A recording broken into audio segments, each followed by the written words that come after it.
Greetings, dear students. Today we have to start a new topic, that is liquidation of a company.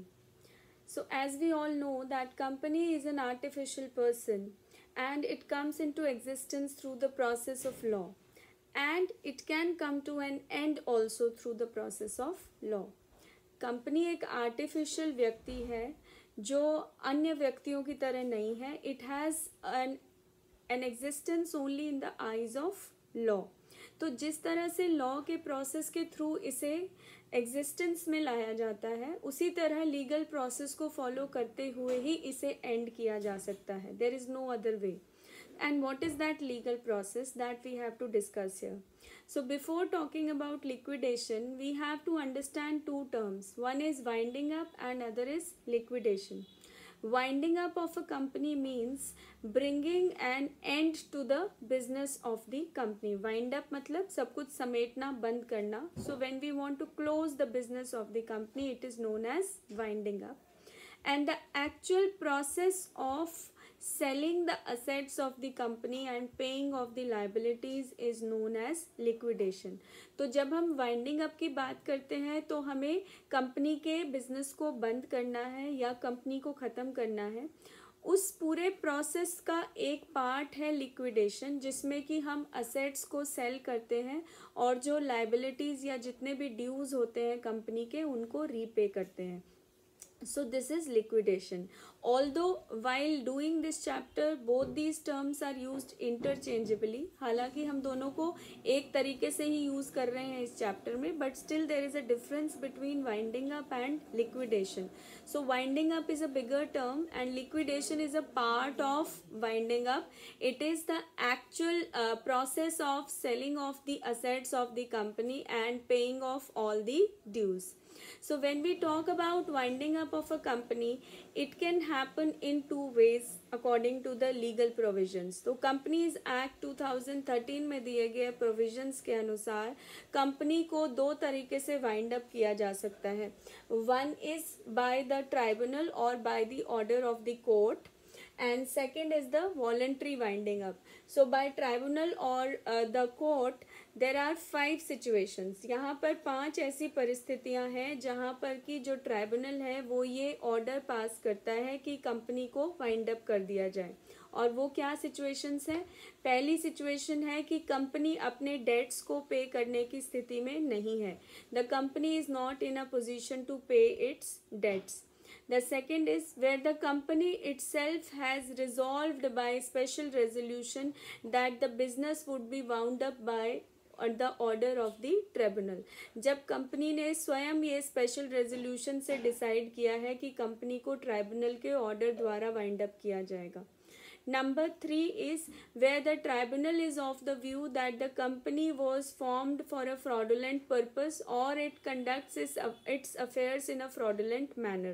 जहाँ पर कि tribunal को ये लगता है कि कंपनी किसी फ्रॉड को करने के लिए बनाई गई है या उसका काम करने का तरीका फ्रॉडुलेंट है या उसमें कोई चीटिंग इन्वॉल्व है, तो उस केस में ट्राइब्यूनल ये ऑर्डर दे सकता है कि कंपनी को वाइंड अप कर दिया जाए. द फोर्थ सिचुएशन इज़ कि हर एक कंपनी की ये ऑब्लिगेशन होती है कि हर साल उसे अपने फाइनेंशियल स्टेटमेंट्स और एनुअल रिटर्न्स रजिस्ट्रार के पास फाइल करने हैं. तो अगर किसी कंपनी ने इस ऑब्लिगेशन को पूरा करने में डिफ़ॉल्ट किया है, यानी कि अपने फाइनेंशियल स्टेटमेंट्स या एनुअल रिटर्न्स को फाइल नहीं किया है लगातार 5 साल तक, for 5 years in a row, consecutively 5 years तक, तो 5 साल लगातार कंपनी ने अपने फाइनेंशियल स्टेटमेंट्स या एनुअल रिटर्न्स को रजिस्ट्रार के पास फाइल नहीं किया है, उस केस में tribunal can order the winding up of the company. And the last situation is where the tribunal feels that it is just and equitable that the company be wound up. जब tribunal को यही सही और fair या equitable लगता है कि इस कंपनी को बंद कर दिया जाए, then the tribunal can order the winding up of the company. So these are the 5 situations where the company can be wound up by the tribunal's order. The second category is where the company can be wound up voluntarily. Voluntarily मतलब अपनी स्वेच्छा से, अपनी मर्जी से. तो जब अपनी मर्जी से वाइंडिंग अप होती है तो वहाँ पर 2 सिचुएशंस हैं. it is the voluntary winding up, members voluntary winding up, second is creditors voluntary winding up, right? So that is what we have written here. Voluntary winding up, the provisions are contained in section 304. So the members voluntary winding up is what? Members voluntary winding up it takes place where the company is solvent, मतलब company का जो financial position है वो stable है, उसमें कोई problem नहीं है, company is in a position to pay all its debts, अपने सभी डेट्स को पे करने में वो समर्थ है। तो सबसे पहला काम यहाँ पे क्या करना होगा कि जो डायरेक्टर्स हैं कंपनी के वो एक स्टेटमेंट ऑफ सॉल्वेंसी फाइल करेंगे with the registrar of companies which states that the company is in a position to pay all its debts, जिसमें लिखा होगा कि कंपनी अपने कर्जों को पे कर सकती है, उसके पास इतना पैसा है। So this after filing this statement of solvency, उसके 5 हफ्ते के अंदर अंदर they have to call a general meeting, और उस जनरल मीटिंग में स्पेशल रेजोल्यूशन पास किया जाता है that the company will be wound up, कि इस कंपनी को हमें वाइंड अप करना है। तो जैसे हम ये डिसीजन लेते हैं कि कंपनी को वाइंड अप करना है, इसका मतलब ये अंडरस्टूड हो जाता है कि उसको लिक्विडेट करना पड़ेगा, उसकी लिक्विडेशन करनी पड़ेगी, मतलब उसके एसेट्स को बेचना होगा और जितने भी ड्यूज है उन्हें पे करना होगा, और वही लिक्विडेशन कहलाता है। और इस लिक्विडेशन को करने का काम कौन करता है? A special officer, either one or more than one special officers are appointed to carry out this task of liquidation।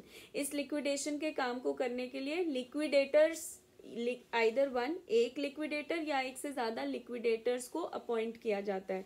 तो जब ये मीटिंग बुलाई जाएगी जहां स्पेशल रेजोल्यूशन पास होगा कि हमें वाइंड अप करना है, उसी मीटिंग में लिक्विडेटर को भी अपॉइंट किया जाएगा और लिक्विडेटर या लिक्विडेटर्स की रेम्यूनरेशन भी फिक्स की जाएगी कि उनको कैसे रेम्यूनरेशन देनी है। Then after that what happens, the liquidator will start his work। liquidator अपना काम शुरू कर देगा of taking account of all the assets, उनको कैसे बेचना है, कितना पैसा आएगा, किस किस को रीपे करना है, किस ऑर्डर में पे करना है, वो सब लिक्विडेटर का काम है। तो अगर ये काम करने में 1 साल से अधिक लग जाता है तो हर साल के एंड पे after every year the liquidator will call a meeting and tell the members about the progress of the work of liquidation, कि वो लिक्विडेशन के काम में कहाँ तक आगे बढ़ा है और कितना काम अभी रहता है। सो जब ये काम पूरा हो जाएगा तब लिक्विडेटर फाइनल मीटिंग कॉल करेगा और उस फाइनल मीटिंग में he will present a final statement of account, जिसमें कि वो पूरा ब्यौरा देगा कि लिक्विडेशन का काम उसने कंप्लीट कर दिया है, ये असेट्स थे उनको इस तरीके से बेचा गया, इतना पैसा मिला, उस पैसे को किस काम में यूटिलाइज किया गया और फाइनली उसको कितना पैसा बचा है शेयर होल्डर्स के लिए, वो सारी डिटेल उसमें दी होती है, which is known as the liquidator's final statement of account. तो ये जो मीटिंग बुलाएगा लिक्विडेटर वहां पर इसको प्रेजेंट करेगा और वहां प्रेजेंट करने के बाद इसकी एक कॉपी किसको भेजी जाएगी? Registrar of companies, right? So a copy is also sent to the registrar within 1 week of this meeting। जो ये फाइनल मीटिंग की है लिक्विडेटर ने, उसके 1 हफ्ते के अंदर अंदर इस स्टेटमेंट की कॉपी रजिस्ट्रार के पास भेजी जाएगी, जिसको रजिस्ट्रार अपने रजिस्टर में नोट कर लेगा, रजिस्टर कर लेगा और उसके रजिस्टर होने के 3 महीने के अंदर ये कंपनी वाइंड अप हो जाएगी। So after 3 months the company would be wound up. तो ये प्रोसेस होता है in case of members voluntary winding up. The second situation is creditors voluntary winding up। creditors voluntary winding up में और पहले में क्या डिफरेंस है? यहाँ पर कंपनी सॉल्वेंट थी, मतलब कंपनी अपने कर्जे जितने भी थे उसके उनको चुकता करने में समर्थ थी, लेकिन यहाँ पर कंपनी सॉल्वेंट नहीं है।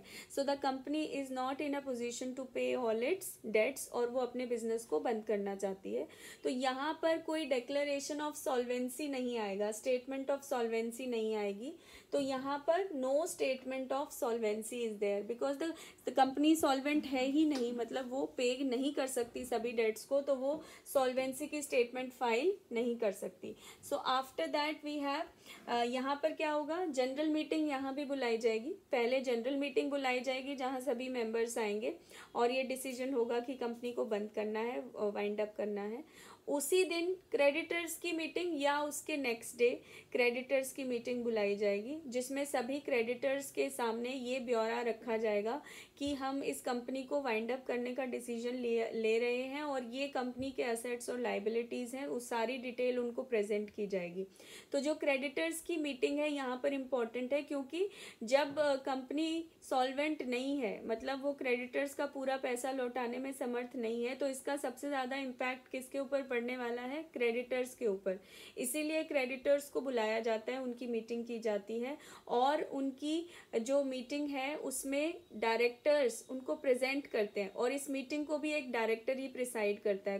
कोई एक डायरेक्टर अपॉइंट किया जाता है जो क्रेडिटर्स की मीटिंग को प्रिसाइड ओवर करेगा और ये बताएगा कि कंपनी के आज की डेट में कितने असेट्स और लाइबिलिटीज़ हैं और कैसे क्या उसकी फाइनेंशियल पोजीशन है। उसके आधार पर फिर ये क्रेडिटर्स भी अगर रेजोल्यूशन पास करेंगे अपनी मीटिंग में तो they can also pass a resolution, और इस रेजोल्यूशन की अगर क्रेडिटर्स की मीटिंग में कोई रेजोल्यूशन पास होता है तो उसकी कॉपी आपको रजिस्ट्रार के पास डिपॉजिट करानी होती है with in a period of 10 days, right? So in case of creditors voluntary winding up, now we have first the general meeting and then the creditors meeting। और ये अगर जनरल मीटिंग में भी liquidator appoint हुआ है और creditors meeting में भी लिक्विडेटर अपॉइंट हुआ है और वो दोनों अलग अलग व्यक्ति हैं, तो उस केस में जो क्रेडिटर्स ने लिक्विडेटर अपॉइंट किया है वो लिक्विडेटर माना जाएगा, right? So here we are giving the power to the creditors, क्योंकि उनको नुकसान हुआ है यहाँ पर अगर कंपनी सॉल्वेंट नहीं है तो या तो वो दोनों जनरल मीटिंग में और क्रेडिटर्स मीटिंग में एक ही व्यक्ति को लिक्विडेटर अपॉइंट करेंगे तो the same person will remain the liquidator. लेकिन अगर इन दोनों मीटिंग्स में अलग अलग व्यक्तियों को लिक्विडेटर बनाया जाता है तो जो क्रेडिटर्स ने जिन्हें लिक्विडेटर बनाया है वो लिक्विडेटर माने जाएंगे और फिर वो अपना काम स्टार्ट करेंगे। Of this entire process remains the same. Liquidation का काम कि कंपनी के एसेट्स का आंकलन करना, उनको बेचकर पैसा इकट्ठा करना, उससे सारे जो ड्यूज हैं कंपनी के उनको चुकाना, ये सारा लिक्विडेटर का काम है, तो वो काम सेम रहेगा। Now after understanding this theoretical part और the legal provisions of the winding up of the company and understanding the meaning of liquidation, now we actually come to the practical part where we are going to see that how the liquidator prepares this final statement of account। ये हमारे practical questions होंगे जहाँ पे हमें situation के आधार पर ये बताना होगा कि जो liquidator है वो अपना final statement of account कैसे prepare करेगा। So we will talk about the practical questions in the next class। The practical questions will concentrate on the liquidation part of the company, जहाँ पर कि assets को कैसे बेचा गया और कैसे सभी ड्यूज को चुकाया गया उसका अकाउंट बनाना होता है। So that we will talk in the next discussion।